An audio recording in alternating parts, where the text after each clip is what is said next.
Bonjour à tous, on se retrouve aujourd'hui pour préparer un levain maison. Donc vous allez voir, c'est vraiment très simple à faire, ça va vous prendre 4 jours et durant ces 4 jours, ça vous prendra 30 secondes par jour littéralement. Il vous faut de la farine, de l'eau, beaucoup de patience comme vous l'aurez compris et après vous pourrez réaliser tous vos pains maison avec du levain et même vos brioches.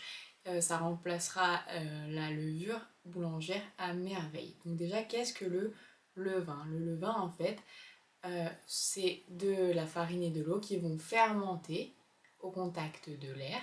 Et du coup, il y a plein de micro-organismes qui vont se développer. Et c'est ça ensuite qui permettra à votre pain de pousser et de lui donner ce goût si singulier que beaucoup apprécient. Du coup, je vous ai filmé toute la réalisation. Je vous laisse avec la vidéo des 4 jours, le résultat final, et on se retrouve après. Je vous explique encore quelques petits trucs.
Donc maintenant que votre levain est prêt à être utilisé, vous allez pouvoir en prélever une partie pour réaliser votre pain.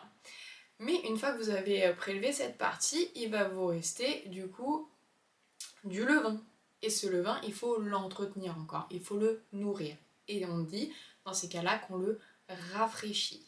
Donc par exemple, vous allez prélever 100 g de levain sur un levain chef, parce que le levain que vous venez de réaliser s'appelle un levain chef, il va vous rester 300 g. Donc là, vous allez ajouter 50% de son poids en eau et en farine. Donc 300 g de levain chef, on ajoute en tout 150 g d'eau et de farine, soit 75 g d'eau et 75 g de farine. Le levain se conserve 3 jours à température ambiante et plusieurs jours au frais sans problème. De tout ce que j'ai pu voir comme vidéo et de tout ce que j'ai pu lire, on vous conseille de faire 3 rafraîchis avant de l'utiliser. Et en général, le dernier rafraîchi se fait la veille au soir. Donc vous rafraîchissez votre levain la veille, vous le laissez bien fermenter toute la nuit et le lendemain matin, vous pouvez l'utiliser dans votre pain. Bon, sachez que ça met plus de temps à pousser quand on utilise du levain que de la levure boulangère, c'est normal. Et je remercie du coup la cuisine d'Adeline et Eric Kaiser pour leur partage de recettes. Je me suis beaucoup inspirée de ces deux personnes pour vous présenter pour vous réaliser cette vidéo, pardon. Et je vous dis à très vite. N'oubliez pas de vous abonner, de liker la vidéo et de me dire ce que vous en avez pensé. Ciao ciao!